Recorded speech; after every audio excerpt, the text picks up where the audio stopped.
सुप्रभात। मैं हूं जगेंद्र राणा। आज की हमारी आध्यात्मिक चर्चा का विषय है आध्यात्मिक पूजा। आध्यात्मिक पूजा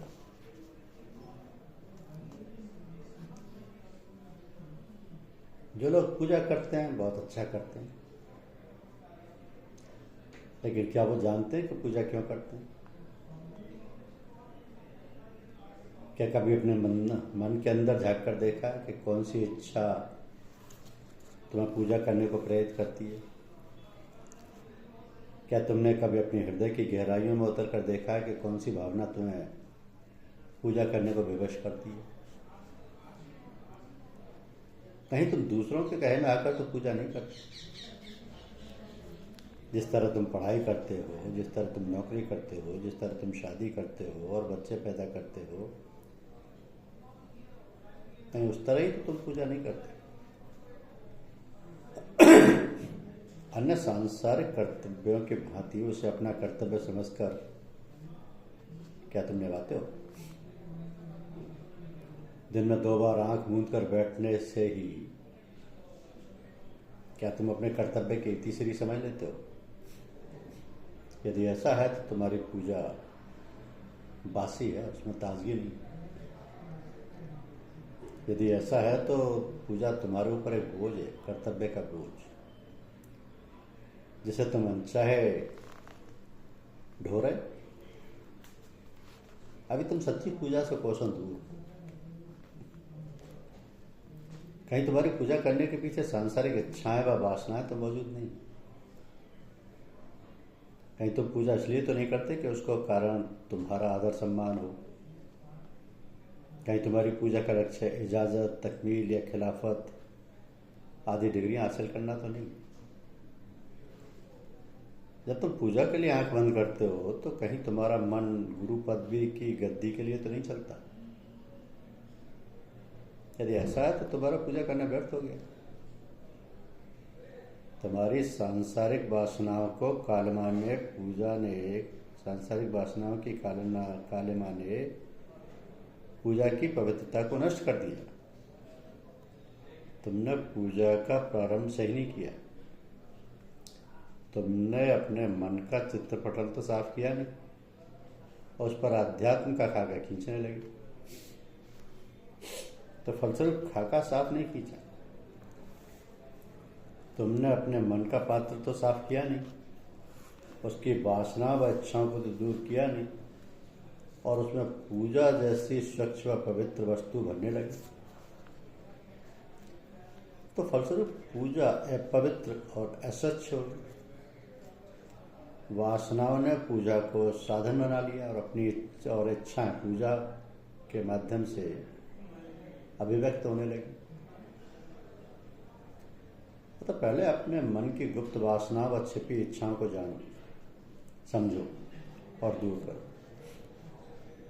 फिर पूजा की ओर उन्मुख हो। क्या सांसारिक अभिलाषाएं तुम्हें पूजा करने को बाध्य करती हैं?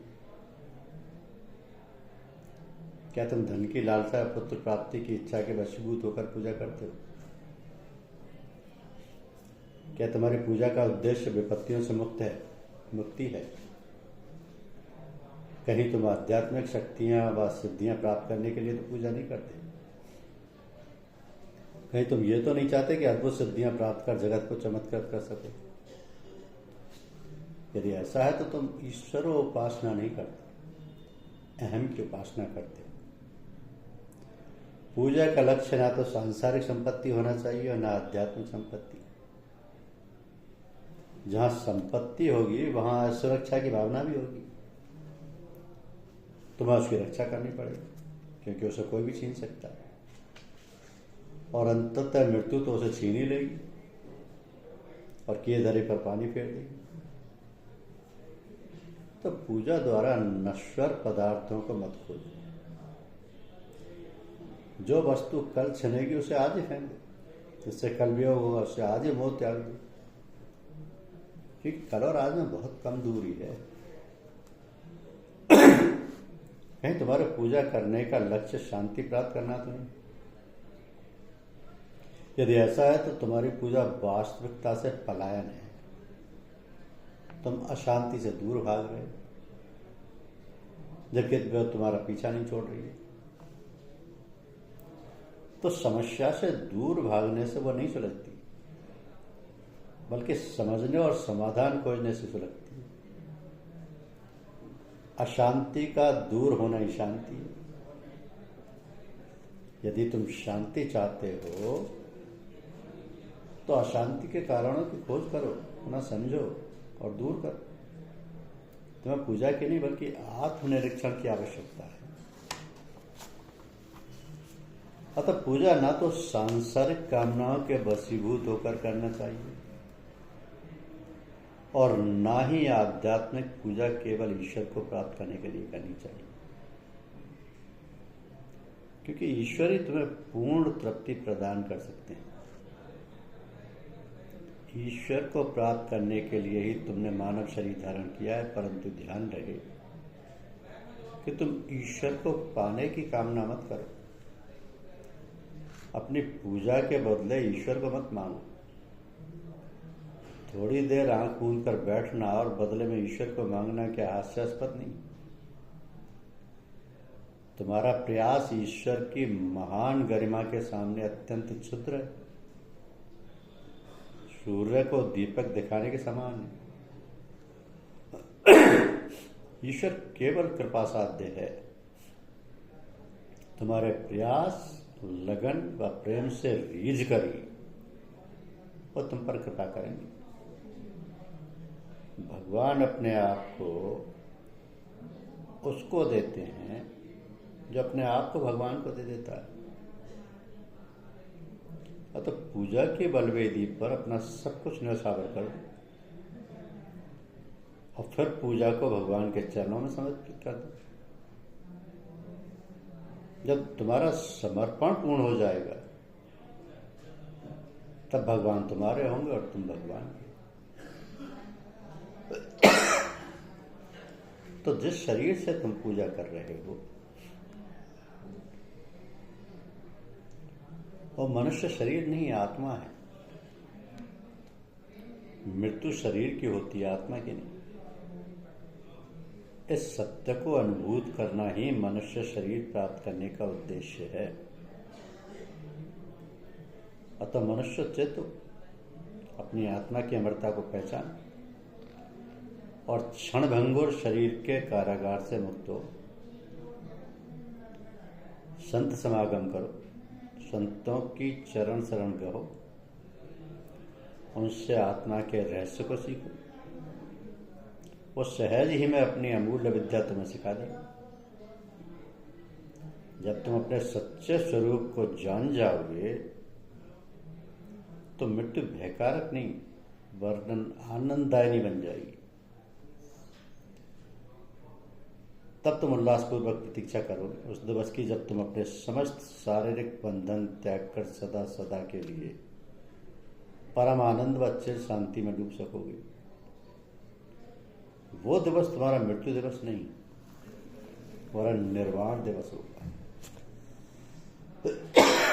तो परमपिता परमेश्वर तो कण कण में समाया हुआ है। वो सदैव हम सभी के लिए और हम सभी के साथ साय की तरह रहता है। ये बात अलग है कि हम दूसरे जंजालों में फंसे रहते हैं, इस कारण इसका हमें ज्ञान नहीं कर पाती। वो शक्ति एक अंगरक्षक की भांति हर एक के साथ रहती है। उसकी समीपता का जितना आभास मनुष्य को होता है उसका जीवन उतना ही ऐश्वर्य होकर समर्थ व आनंद देने वाला होता है। तो आध्यात्मिकता का सही अर्थ यही है कि हम पहले उस परमपिता परमात्मा की समीपता का अनुभव करें और महाभारत के अर्जुन की तरह अपने प्रत्येक कार्य में उसको अपने सारथी के रूप में आगे रखकर चलें। जीवन की दैनिक कार्य प्रणाली एक महाभारत का रूप ही तो है, जहाँ हम सभी प्रातः उठकर अपने कार्य में लग जाते हैं और शाम को अपने दिन भर के कार्यों की समीक्षा करते रहते हैं।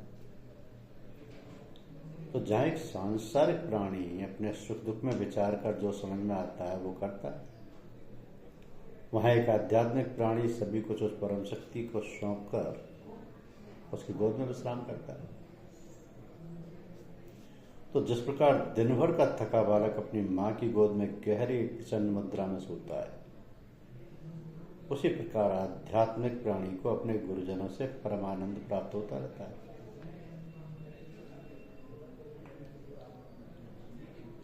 कहावत है कि रोगी, भोगी और योगी तीनों ही को रात्रि समान रूप से व्यतीत होती है। तीनों ही की रात्रि, रोगी, भोगी और योगी, तीनों ही की रात्रि समान रूप से व्यतीत होती है। योगी भी अपने परम गुरुदेव रूपी माता की गोद में सोकर उसकी प्रेम की धार को पीता रहता है।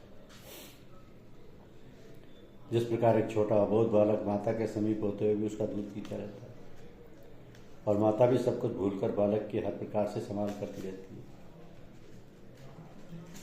तो परमपिता परमात्मा की समीपता बढ़ते बढ़ते एक अनंत प्रेम में परिणत हो जाती है। जैसे जैसे साधक की उस शुभचिंतक की जानकारी होती जाती है, बस प्रेम के गठबंधन में बनता जाता है। वो तब जीवन का एक अभिन्न अंग बन जाता है। जिस प्रकार कोई व्यक्ति सोते समय पांव दबाया करता हो और एकदम इसके पांव नहीं दबाए जाए तो वो सो नहीं पाएगा। इसी प्रकार जो बालक माता के पास ही सोता रहा हो, वह उससे अलग होकर सो नहीं पाता। तो यही है प्रेम की चाह, जहाँ से साधक और सद्गुरु का प्रेम का खेल प्रारंभ हो जाता है। साधन दीन होकर अपने को समाप्त कर डालता है, और वह महान शक्ति उसे अपना सभी कुछ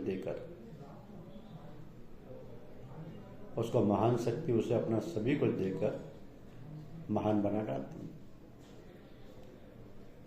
तो वह एक दूसरे के ऊपर नछावर होने की प्रबल भावना में बहते हैं। अंत में कौन रहता है? ये वही है। तो जिसने उस परम शक्ति की समीपता को जानकर उसमें विश्वास और श्रद्धा का रंग देकर उसमें अपने आप को खो दिया है, तो वह फिर उस शक्ति का भागीदार हो जाता है। सड़क पर चलने वाली एक साधारण लड़की का विवाह यदि एक महान अफसर से हो जाता है, तो साधारण सी लड़की को उस अफसर का दर्जा व शक्ति प्राप्त हो जाती है, चाहे उसके पति को अफसर बनने के लिए कितना ही परिश्रम क्यों न करना पड़ा। डॉक्टर की वाइफ या डॉक्टर की पत्नी तो डॉक्टर नहीं कहलाएगी। तो समर्पण का खेल विचित्र है। कहने सुनने में जितना सरल लगता है, वास्तव में उतना ही कठिन है। हम लोग जिनकी नस नस में अहंकार भरा है, जो किसी की बात तक नहीं मान सकते हैं, क्या किसी की इच्छा के आगे झुकना पसंद करेंगे? संत कबीरदास ने कहा है कि कबीरा ये घर प्रेम का खाला का घर नाई, शीश उतारे मुंह धरे तब बैठे घर माई। इस असार संसार में जहाँ कुछ भी साथ नहीं जाना, यदि आध्यात्मिक जीवन शीश देकर भी प्राप्त हो जाए तो महंगा नहीं है। मनुष्य के सभी साथी तब तक ही उसके साथ हैं जब तक उनका स्वार्थ पूरा होता है। जिस समय मनुष्य की उपयोगिता समाप्त हो जाती है, उसका दूध ना देने वाली गाय की तरह उसको निकाल दिया जाता है। तो इस प्रकार के अपमान से तो अच्छा है कि हम अभी से सावधान हो और इस नष्ट होने वाले शरीर की कीमत पहचानते हुए सुख की तलाश करें तो अनंत है। उस साथी की तलाश करें तो कष्टों में भी हमारा साथ निभाएगा। सदगुरु ने हमेशा हमारा साथ दिया है, बल्कि दुनिया वालों ने हमारा साथ छोड़ा। इस दुनिया का आश्रय जो लेता है वो अवश्य धोखा खाता है। तो मानव सोचो, जग में सुख विस्तार रहेगा कितने दिन? जिसको अपना कहते उस पर अधिकार रहेगा कितने? हम तो परमपिता परमात्मा से यही प्रार्थना करते हैं कि हमारी बुद्धि को पवित्र करके समय रहते अच्छे और बुरे की पहचान करा दे। हमारा नाता उस परम शक्ति से करा दे जो हमारा सच्चा हितैषी है, शुभचिंतक है और रक्षक है। ईश्वर हमारे पापों का नाश करे और अपना प्रेम दे ताकि हम उसकी इच्छा पर चल सकें। संत नानक की कितनी भावपूर्ण चेतावनी है कि चेतना है तो चेतले हो मूर्ख प्राणी। निस दिन आयु बहात है फूटे घट जो पानी। अब कुछ बिगड़ो नहीं जो हरि गुण गावे। कहे नानक हरि भजन ते निर्भय पद पावे। धन्यवाद।